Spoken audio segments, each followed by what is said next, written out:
Mark Delgado had never planned on adopting a dog, and he certainly hadn't planned on adopting one under the specific, heartbreaking circumstances that brought Biscuit into his life, a scruffy, anxious terrier mix who'd belonged to his late coworker Jenny Marsh, a woman he'd worked alongside for 3 years and considered a friend, until a sudden aneurysm took her at 34 and left her dog, her apartment, and a sister named Claire Marsh, all needing someone to step in during the chaos that follows an unexpected death. Mark hadn't known Claire existed until the funeral, where she'd stood alone at the back of the small gathering, clearly overwhelmed by grief and logistics in equal measure, mentioning almost as an afterthought that she couldn't take the dog herself. Her apartment building didn't allow pets, and she was flying back to her demanding consulting job in Seattle within the week, utterly unequipped to solve the problem of a grieving, confused terrier in the middle of arranging her only sister's funeral. Mark, who lived alone in a house with a backyard and no particular plans that weekend,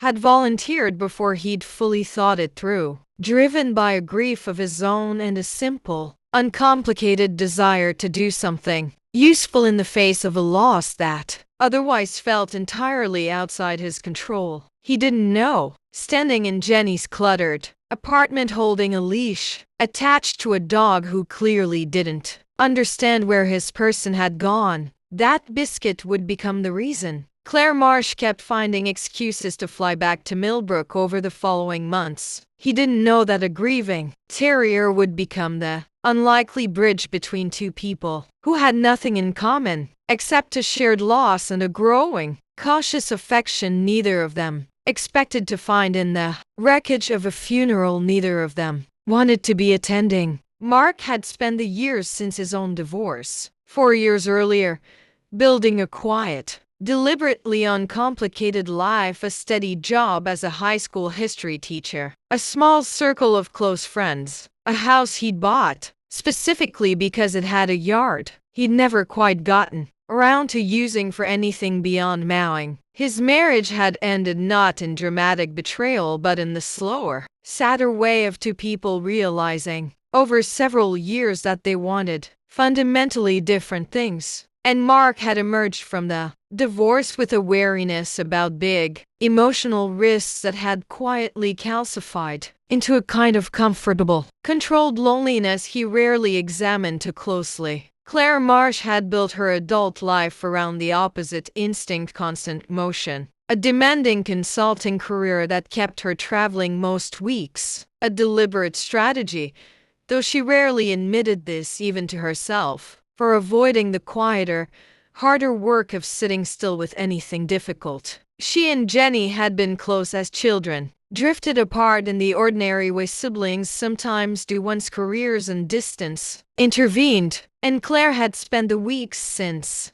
Jenny's death cycling through waves of grief compounded by a guilt she couldn't quite name, the specific, complicated guilt of realizing how much of her sister's daily life she'd missed in the years she'd prioritized her career over regular visits home. Biscuit adjusted to life with Mark slowly, the particular grief of a dog who clearly understood, in whatever way dogs understand these things, that something significant had changed and wasn't coming back. He refused to eat for the first 2 days, slept curled against the front door as though waiting for Jenny to return, and generally required a patience and gentleness that surprised Mark with how naturally it came to him, a tenderness he hadn't had much occasion to access since his marriage ended. Mark found himself researching grief in dogs late at night, reading through forum posts and articles with the same careful diligence he brought to lesson planning, determined to get this particular responsibility right in a way that felt, if he was honest with himself, connected to some deeper need to prove he was still capable of caring for something fragile without failing it the way he sometimes feared he'd failed his marriage. By the 3rd week, Biscuit had started eating regularly again, tentatively following Mark from room to room with the cautious, watchful attachment of an animal testing whether this new person might also disappear. Mark's closest friend at school, a fellow teacher named Doug, had watched the whole situation unfold with a mixture of amusement and genuine curiosity, cornering Mark in the teacher's lounge a few weeks into Biscuit's adjustment period. You do know that most people don't just spontaneously adopt a dead coworker's dog, Doug pointed out, not unkindly. That's a pretty significant thing to volunteer for on the spot at a funeral for a woman's sister you'd never met before that exact moment. Someone needed to do it, Mark said, shrugging in the deliberately understated way he handled most emotional topics. The alternative was the shelter, and Jenny loved that dog. Felt like the least I could do. Sure, Doug said, unconvinced. And how's the sister doing? Claire, right? I heard she's been visiting a lot. She's grieving, Mark said. It's complicated. We're just figuring it out, I guess. Both of us lost something when Jenny died, even if what we lost was different.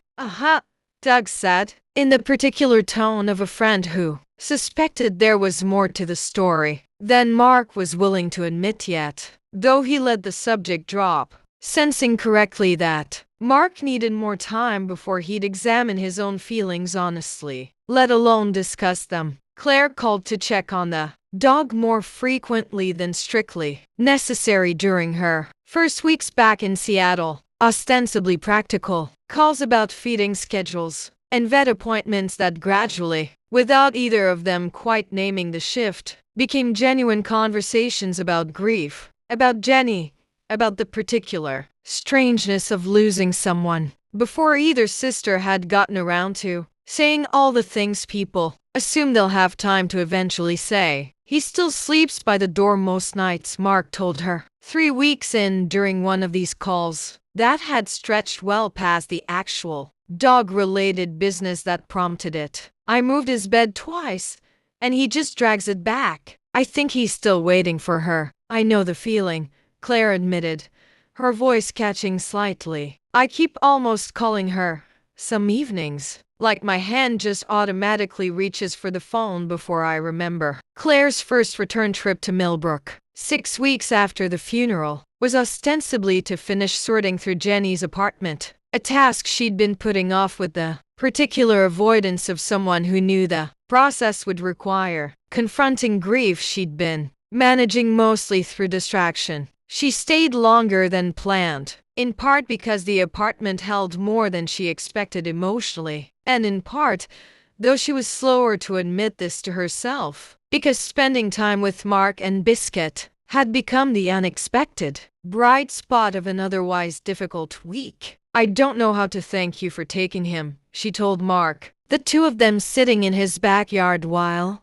Biscuit chased something invisible through the grass, considerably more animated than he'd been in his early weeks with Mark. I couldn't have handled a dog on top of everything else that week. You didn't even really know me. You just did it without making it complicated. He needed someone, and I had the space, Mark said simply. Wasn't really a hard decision. Grief makes people do generous things sometimes, even when they don't feel particularly generous themselves. Were you close with Jenny? Claire asked. I realized after the funeral, I never really understood how you two knew each other. We taught at the same school for 3 years, Mark said. She ran the art department. We used to eat lunch together most days. She was one of the only people who made the teacher's lounge bearable. I think I was still processing losing her as a friend when I ended up with her dog. Some strange way of holding onto a piece of her. Maybe,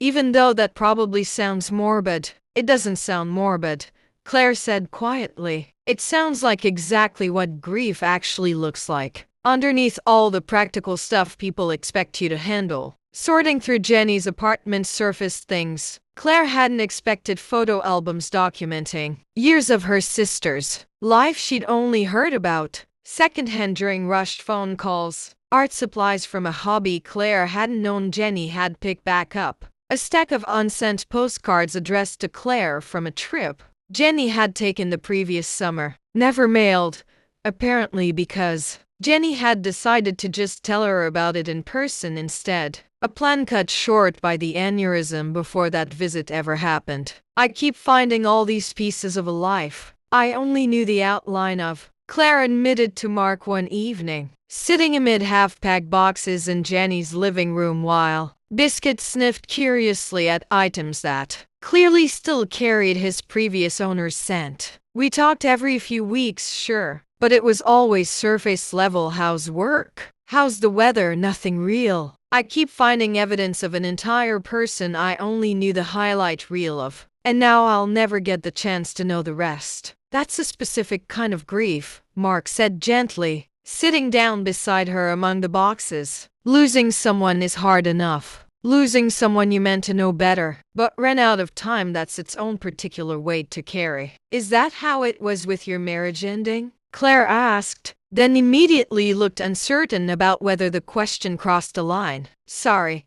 that's probably not a fair comparison. No, it's fair, Mark said. Different kind of loss, obviously.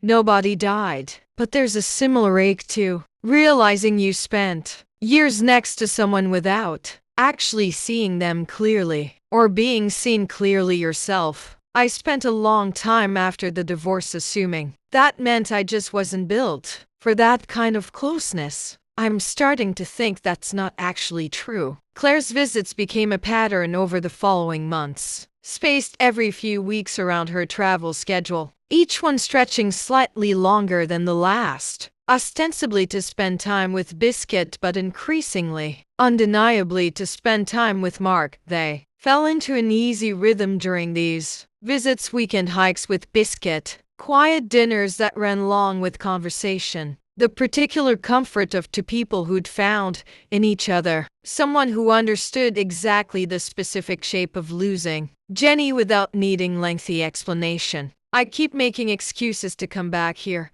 Claire admitted one evening, 4 months into the pattern, the two of them sitting on Mark's back porch while Biscuit dozed contentedly between them. I told myself the first few trips were about the apartment, then about checking on Biscuit, and I think I've run out of practical excuses to keep making up. I noticed you'd started running low on excuses a couple visits ago, Mark said, something warmer than amusement in his voice. I wasn't going to say anything until you were ready to. I don't really know what I'm doing here, Mark, Claire admitted. My whole career is built around constant motion, and somehow the thing that's made me want to stay still for the first time in years is a grieving dog and his very patient adopted owner in a town I'd never have visited if my sister hadn't died here. The near kiss happened that same evening, the two of them sitting close on the porch steps, Biscuit's steady breathing the only sound in the quiet night air, the space between them narrowing with an inevitability neither of them quite fought against. Mark reached over to take her hand, and for a long suspended moment, neither of them moved. Then Claire's phone buzzed with a work email demanding immediate attention, the reflexive pull of her old life interrupting the moment before it could fully complete itself, and the disruption left both of them staring at the space where the almost kiss had been, unspoken and unresolved. The complication arrived the following week, when Claire's firm offered her a senior partner position, the exact promotion she'd been working toward for years, requiring permanent relocation to the London office and a schedule that would make her current, already strained pattern of visits to Millbrook essentially impossible. It should have been an easy decision, the culmination of a decade of deliberate career building. Instead, Claire found herself staring at the offer letter with a hesitation that surprised and unsettled her. Claire spent several days wrestling with the decision in a way that felt disconcertingly unlike every previous career choice she'd made without much hesitation. She called her own therapist, a resource she'd started seeing sporadically since Jenny's death, and spent most of the session talking, not about grief directly but about the strange, unfamiliar sensation of wanting to stay somewhere instead of chasing the next opportunity. You keep describing this decision like there's something wrong with wanting stability, her therapist observed. When did staying still become something you needed to justify instead of something you're simply allowed to want? The question stuck with her longer than she expected, surfacing again during a long walk with Biscuit through Millbrook's quiet streets, the town having become, without her quite noticing the transition, considerably more familiar than it had any right to be. After less than a year of periodic visits, she called Mark, uncertain what she was even hoping he'd say, and found herself laying out the entire situation with an honesty she rarely allowed herself in professional matters.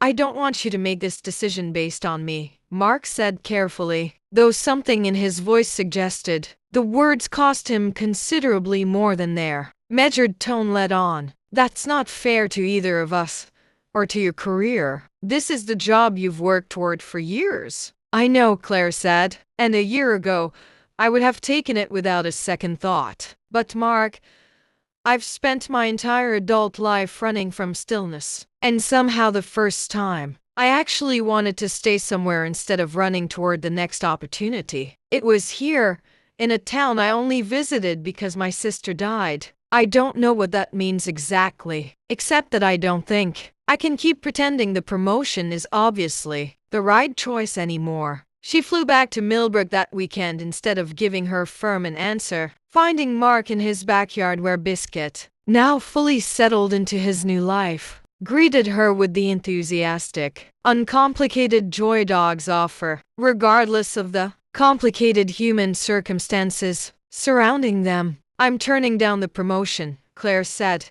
before Mark could ask. "I talked to my firm. There's a smaller regional office 2 hours from here that's been trying to recruit me for over a year, less prestigious, considerably less money, but close enough that I could actually build something real here instead of just visiting it every few weeks." "That's a significant thing to walk away from," Mark said, though hope had already begun replacing the careful neutrality in his expression. "It is," Claire agreed, "but watching you with Biscuit these past months, watching how naturally you stepped into taking care of something that needed you, without making it complicated or asking for anything in return, it made me realize I've spent years building a career around avoiding exactly that kind of commitment. I don't want to keep avoiding it, Mark.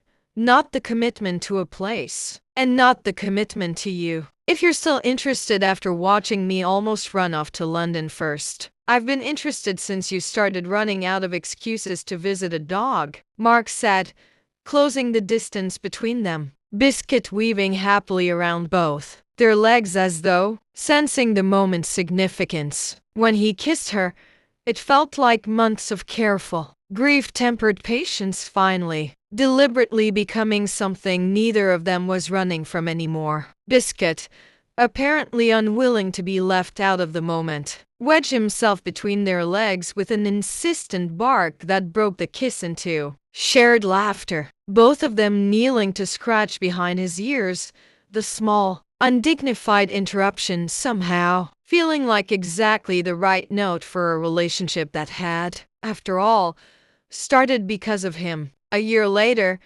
Claire had settled into the regional office job, splitting her time between Millbrook and the 2-hour commute with a contentment that would have astonished her old, constantly moving self. She and Mark had moved in together that spring. Biscuit fully recovered from his grief and thoroughly spoiled by 2 people instead of 1, sleeping most nights now at the foot of their bed rather than by the front door. A small, visible sign of a dog who had finally fully arrived somewhere safe. Doug, predictably, took full credit for having seen the whole thing coming months before either Mark or Claire admitted it to themselves, bringing it up at every opportunity with the particular smugness of a friend who genuinely had called it early. "I told you that dog thing wasn't just about the dog," he reminded Mark at their small housewarming gathering, watching Claire laugh at something across the room with an ease that had become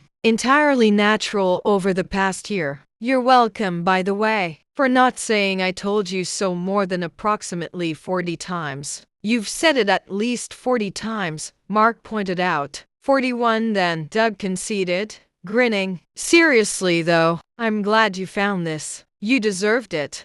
After everything with the divorce, Claire kept a framed photo of Jenny on the mantel, not as a marker of loss but as a quiet acknowledgement of the unlikely, generous chain of events her sister's death had somehow set into motion. A chain that had led, against every reasonable expectation, to an actual family Claire had never planned on finding, built out of grief, a scruffy terrier, and a patient history teacher who'd simply shown up when someone needed him to. She'd started, in the past few months, finally sorting through the rest of Jenny's unsent postcards and old photo albums with a lighter heart than the grief-heavy afternoons of that first year, piecing together the fuller portrait of her sister's life at her own pace, no longer racing against the fear of running out of time to know her, since some part of that knowing, she'd come to understand, could still continue even now through Mark's memories of their friendship,